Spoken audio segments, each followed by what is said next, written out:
Chunk size. Chunk size is the amount of text or data you group together into a single piece before sending it to an embedding model or retrieval system. You can think of chunk size like choosing how big each page is in a custom notebook. Smaller pages hold less context but are easier to flip through, while larger pages hold more context but are heavier and slower to scan. In AI systems, small chunks give very focused snippets, and large chunks give broader passages with more surrounding information. In a RAG system built on a long technical manual, you might experiment with a chunk size of 300 to 500 tokens, so each chunk usually contains a self-contained section, like a short subsection or a couple of paragraphs. This balances retrieval precision with enough surrounding context, and is closely related to how you first perform chunking over the raw document.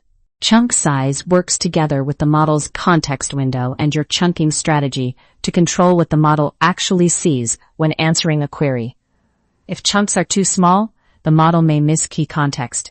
If they are too large, you waste context window space and slow retrieval. Chunk size matters because it directly impacts answer quality, latency, and cost in retrieval-augmented systems.